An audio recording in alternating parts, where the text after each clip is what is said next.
Demikian yang mengucapkan termasuk bersama-sama.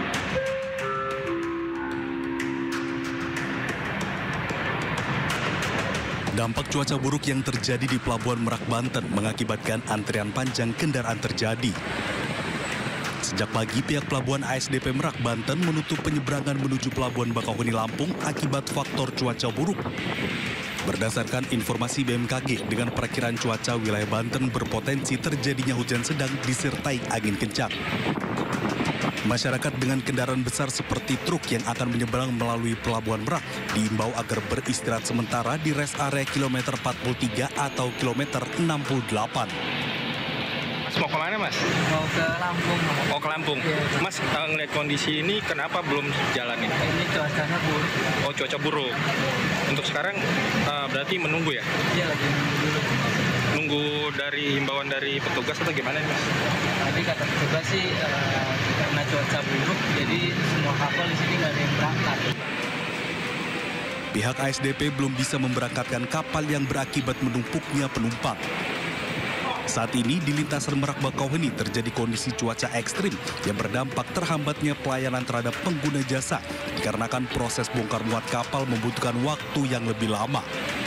Dari Lebak, Banten, Iskandar Nasution, Ayus mengabarkan. Pemirsa, polisi mematahkan dugaan adanya indikasi depresi dan jeratan judi online terhadap MAS, remaja pelaku pembunuhan ayah dan neneknya di Jakarta Selatan. Penyidik pun masih menggali dan mendalami motif pelaku dalam menjalankan aksinya.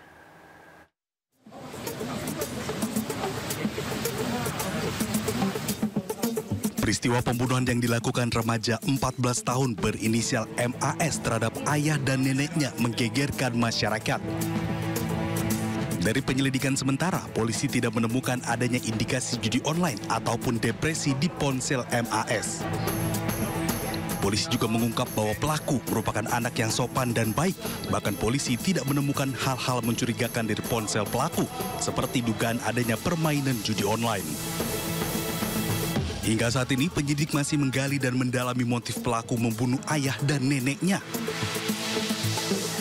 Ya, kalau di dalam HP-nya tidak ada yang itu, hanya saja ya setelah kita dalami kemudian kita tanyakan, dia memang selalu belajar. Memang setiap orang tua pasti anaknya pintar ya, menginginkan pintar. Nah, setelah kita tanya ya, kita gali ke anak yang berkonflik dengan hukum, ya betul dia memang disuruh belajar dan itu dianggapnya udah hal biasa karena memang dari kecil ibu dan ayahnya juga memang selalu menuntut dia belajar. Tapi anaknya ini tidak merasa keberatan, Bu? Tidak. Jadi dia kita sudah dalami, kita tanya ya dari kemarin setelah kita dapat juga dia merasa itu hal biasa. Dari keterangan beberapa saksi, pelaku merupakan anak yang pintar. Bahkan pelaku juga tidak merasakan adanya tuntutan belajar dari orang tuanya. MAS mengakui perbuatannya dan menyesali telah membunuh ayah dan neneknya. Ia juga sempat menanyakan kondisi ibunya yang saat ini masih dirawat di rumah sakit. Dari Jakarta, Naura Syafika, Yudi Richard, Muhammad Fakih, Ayus melaporkan. Menteri Perlindungan Anak Arifatul Khairi Fauzi menemui secara langsung MAS, pelaku pembunuhan ayah dan neneknya di Lebak Bulus, Jakarta Selatan. Sang menteri sempat menahan tangis saat diminta menceritakan pertemuannya dengan pelaku. Saya agak berat menyampaikannya. Menteri Pemberdayaan Perempuan dan Perlindungan Anak atau PPPA, Arifatul Khairi Fauzi, mendatangi Polres Metro Jakarta Selatan Minggu pekan lalu. Kedatangan Menteri PPPA guna memberikan pendampingan psikologis kepada MAS, pelaku pembunuhan ayah dan neneknya dalam proses hukum. Usai bertemu dengan MAS, Menteri PPPA menjelaskan interaksinya dengan pelaku. Dirinya sempat tidak bisa melanjutkan kata-kata hingga hampir menitikkan air matanya saat mengingat sosok pelaku yang dianggapnya merupakan anak yang baik, namun tidak mengerti apa yang mendasari pelaku melakukan pembunuhan. Kalau saya tadi melihat sebagai seorang ibu, saya bisa membaca bahwa Ananda ini baik, sangat baik kalau menurut saya. Cuman kita belum tahu kenapa bisa terjadi sesuatu seperti ini. Kita tunggu saja ya, mudah-mudahan ini sebagai momen untuk introspeksi kita semua. Saya juga jadi belajar, oh ternyata kita punya anak ini juga tidak semudah yang dibayangkan gitu. Jadi keterbukaan, komunikasi gitu, itu yang menjadi prioritas ya, pengasuhan pola asuh di keluarga. Iya, saya agak berat menyampaikannya. Ya gitu aja, makasih ya. Sementara itu, seorang psikolog keluarga mengatakan terdapat sejumlah faktor mengapa seorang anak bisa tega membunuh orang tuanya. Yang pertama adalah gangguan psikologis, Mas, atau gangguan mental. Jadi harus dilihat, kalau tadi saya mendengar dari iNews bahwa ada bisikan-bisikan yang kita sebut dengan psikosis, Mas, halusinasi dan delusi. Yang kedua ada yang disebut dengan neurosis. Jadi ada kecemasan di sana, ada gangguan kecemasan, anxiety disorder, ada depresi di situ, ada bipolar di sana, atau gabungan daripada keduanya yang disebut dengan gangguan psikopatologis. Lalu yang ketiga yang harus kita tahu, apakah ada kecanduan, adiksi lainnya, misalnya judi online, yang akhirnya membutuhkan uang yang banyak dan tidak dipenuhi. Atau mungkin ada yang disebut dengan gangguan daripada narkoba, nabza, alkohol yang ada di sana. Faktor lainnya menurut psikolog keluarga adalah masalah-masalah yang dialaminya yang tidak mampu diceritakan kepada orang lain, namun tidak bisa diselesaikannya sendiri. Tim Liputan iNews melaporkan. Pemirsa, beredar video rekaman CCTV aksi penembakan siswa di Semarang oleh oknum polisi. Dalam video tidak terlihat adanya tawuran antara kelompok remaja.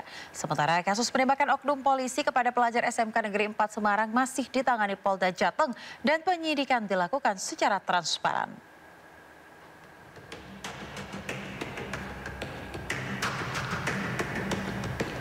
Video rekaman CCTV dugaan aksi penembakan siswa SMK di Semarang oleh oknum polisi beredar di media sosial.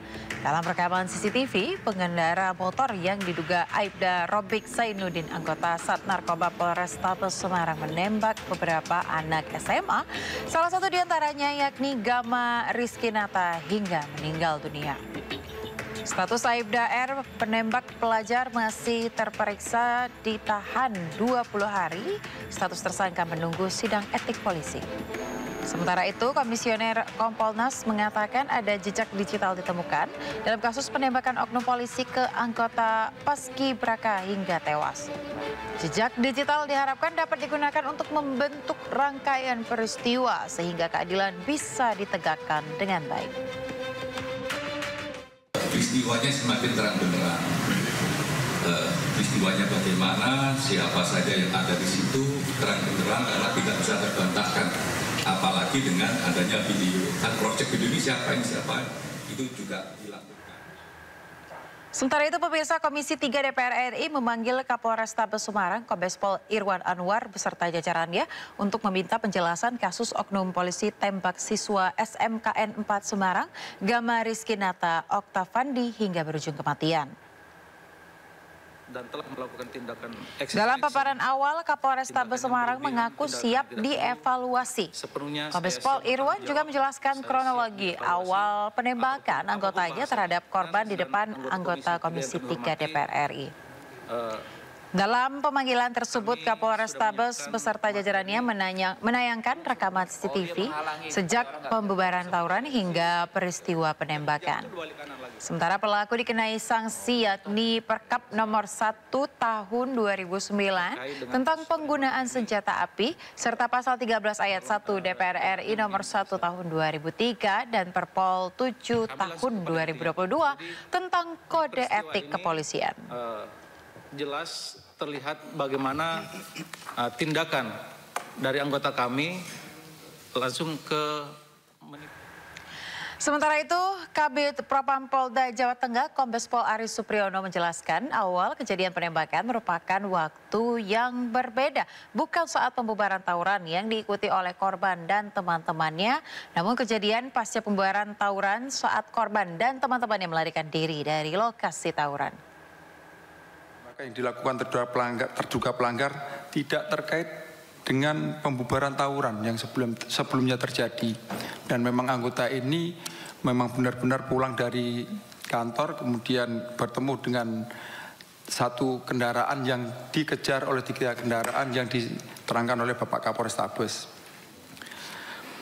Kemudian motif penembakan yang dilakukan oleh terduga pelanggar dikarenakan pada saat perjalanan pulang ini mendapati satu kendaraan yang dikejar kemudian memakan jalannya terduga pelanggar, jadi kena pepet dan akhirnya hingga terduga pelanggar menunggu seperti yang dijelaskan Pak Kapolrestabes, menunggu 3 orang ini putar balik kurang lebih seperti itu sehingga terjadilah penembakan.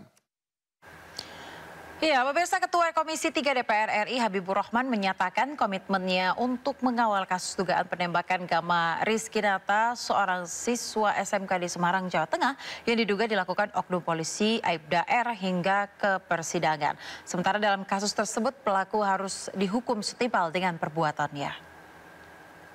Itu yang kita perjelas tadi, ya, tindakannya bukan hanya dari segi etik, ya, Propam yang sudah melakukan tindakan pansus, tapi dalam konteks pidana. Pelakunya ini langsung ditangkap, ya, juga sudah ditahan oleh Reskrim Polda Jawa Tengah. Jadi ada double, ya, tindakan yang dilakukan baik dalam konteks etik maupun dalam konteks pidana. Ini yang diinginkan oleh keluarga korban, ya, karena siapa yang melakukan dialah yang bertanggung jawab, ya.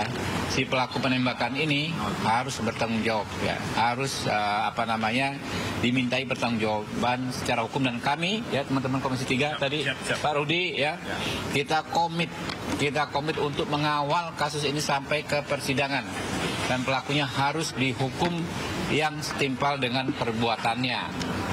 Itu yang tadi merupakan kesimpulan umum rapat barusan. Polda Jawa Tengah, Polrestabes Semarang, dan Kompolnas terus menyelidiki kasus penembakan 3 pelajar SMK Negeri 4 Semarang oleh oknum polisi. Saat ini Aibda R berstatus terperiksa dan status tersangkanya menunggu sidang etik polisi.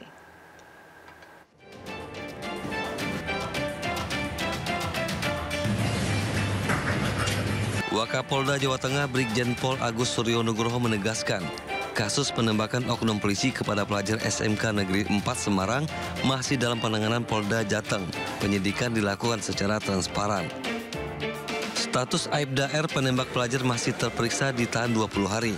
Status tersangka menunggu sidang etik polisi. Sudah terperiksa dan dalam jangka waktu dekat ini sudah akan dilakukan sidang etik. Kami jamin dan kami akan transparan itu berkaitan dengan kasus anggota Polda Jawa Tengah, komitmen tidak akan menutup-nutup. Sementara itu, Komisioner Kompolnas mengatakan ada jejak digital ditemukan dalam kasus penembakan oknum polisi ke anggota Paskibraka hingga tewas. Peristiwanya semakin terang benderang. Peristiwanya bagaimana, siapa saja yang ada di situ terang benderang karena tidak bisa terbantahkan, apalagi dengan adanya video kan proyek video ini siapa itu juga dilakukan. Jejak digital diharapkan dapat digunakan untuk membentuk rangkaian peristiwa sehingga keadilan bisa ditegakkan dengan baik. Dari Semarang, Jawa Tengah, Kristadi Ainus melaporkan. Kita ke informasi lainnya, pemirsa. Penjabat Wali Kota Pekanbaru terjerat operasi tangkap tangan yang dilakukan Komisi Pemberantasan Korupsi atau KPK. OTT terkait kasus dugaan korupsi, pengeluaran fiktif, dan pungutan dari para kepala dinas.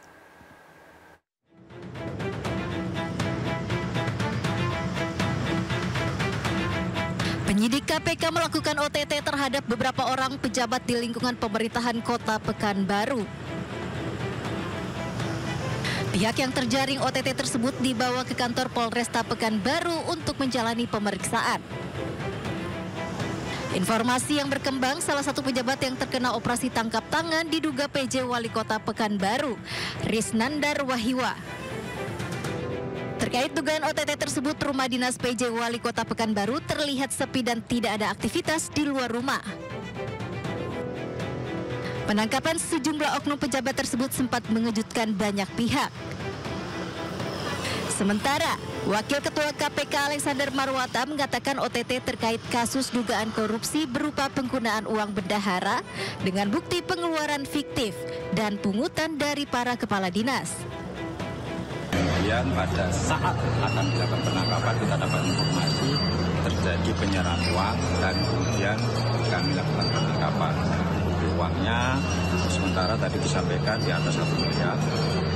Salah satu modusnya itu tadi ada pengambilan cash kemudian dibagi-bagi dengan bukti pengeluaran fiktif.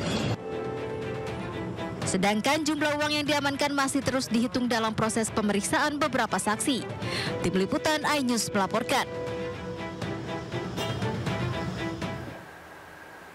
Kejaksaan Agung mengumumkan perkembangan penanganan dugaan pencucian uang dan korupsi usaha perkebunan kelapa sawit PT Duta Palma Group atas nama tersangka perusahaan PT Darmex Plantation.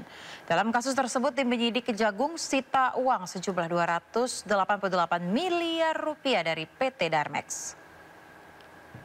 Beberapa waktu yang lalu telah ditetapkan tersangka dugaan tindak pidana pencucian uang atas nama korporasi PT Darmex Plantation berdasarkan surat perintah penyidikan nomor print 14-FD2-FD.2-7-2024 tanggal 22 Juli 2024 yang lalu. Kemudian surat penetapan tersangka nomor 14 tanggal 22 Juli 2024. Selain PT Darmex Plantation, penyidik juga telah menetapkan tersangka dugaan tindak pidana korupsi dan tindak pidana pencucian uang terhadap 5 korporasi, yaitu PT PS, PT PAL, PT SS, PT BBU, dan PT KAT.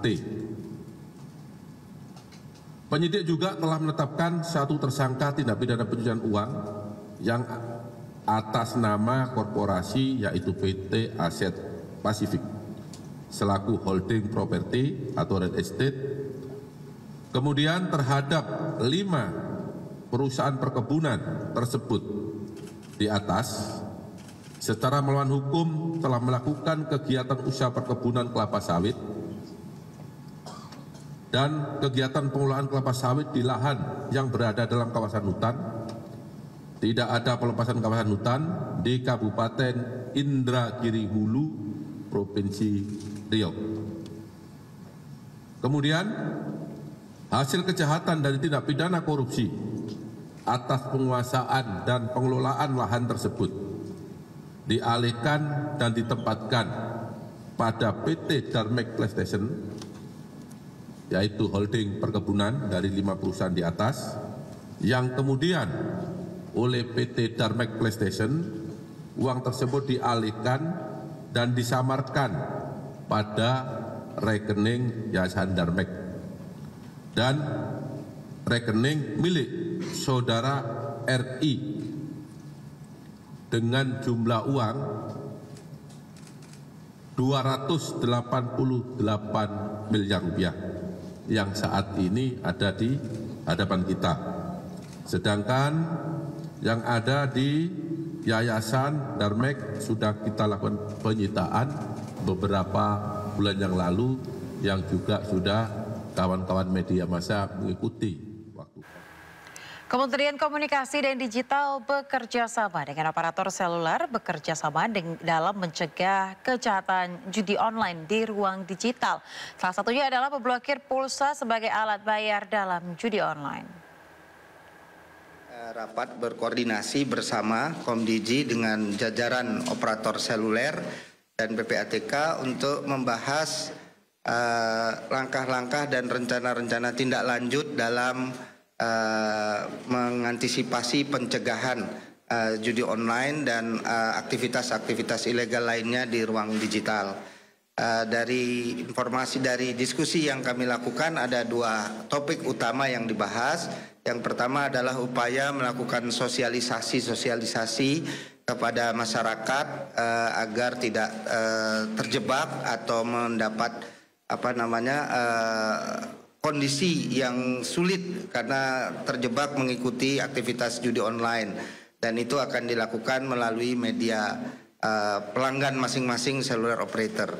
Sosialisasi dalam berbagai bentuknya, ada yang segmented, ada yang targeted dan sebagainya.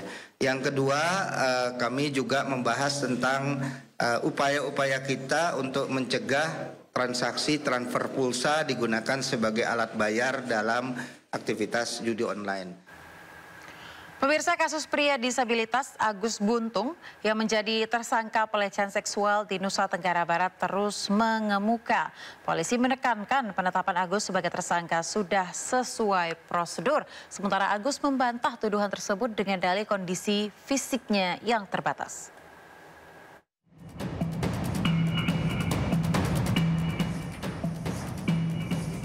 Iwayan Agus Wartama alias Agus Buntung ditetapkan sebagai tersangka pelecehan seksual oleh Polda Nusa Tenggara Barat. Penetapan tersangka pada Agus menjadi sorotan publik, terlebih karena keadaan fisik Agus yang merupakan tunadaksa yang tidak memiliki kedua tangan. Bahkan sebelumnya sempat beredar informasi bahwa Agus adalah tersangka pemerkosaan. Kalau rekan-rekan tahu sempat viral disabilitas yang menjadi tersangka, hari ini kita melakukan rilis. Jadi tindak pidananya adalah bukan pemerkosaan, gitu ya. Jadi bukan pemerkosaan, akan tetapi ini adalah pelecehan seksual fisik, gitu. Jadi sebuah ini yang berbeda. Direktur Reserse Kriminal Umum Polda NTB Kombes Pol Syarif Hidayat menambahkan penetapan tersangka Agus dilakukan berdasarkan hasil penyelidikan dan penyidikan. Yang 2 korban sama modusnya, bukan motif, modusnya sama. Jadi dia seolah-olah membangun persepsi, menekan korban dengan kondisi korban yang lemah sehingga memanipulasi dan mengikuti kata-kata si pelaku. 2 korban yang sudah kita periksa. Modusnya sama. Polisi menegaskan penetapan Agus sebagai tersangka sudah sesuai prosedur. Polisi telah mengantongi 2 alat bukti yang membuktikan Agus sebagai tersangka pelaku pelecehan seksual. Selain itu, keterangan dari 5 orang saksi juga sudah didapatkan. Mereka adalah teman korban yang mengetahui kejadian tersebut. Sedangkan Agus membantah melakukan tindakan asusila dan merasa dijebak oleh korban atau pelapor. Agus mengaku untuk aktivitas sehari-hari saja ia kesulitan dan harus meminta bantuan keluarga.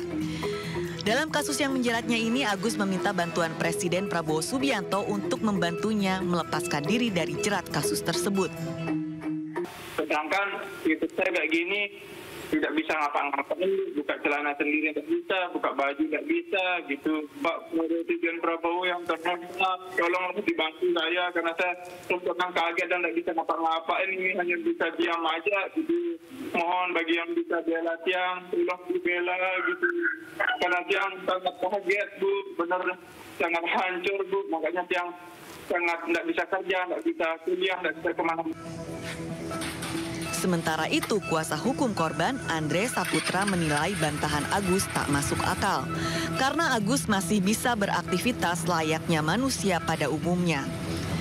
Menurut Andre, Agus tergolong produktif karena masih bisa makan, menyetir kendaraan hingga bermain alat musik meski dengan kedua kakinya. Agus diduga melakukan tindak pidana pelecehan seksual fisik terhadap korban dengan tipu muslihat dan ancaman.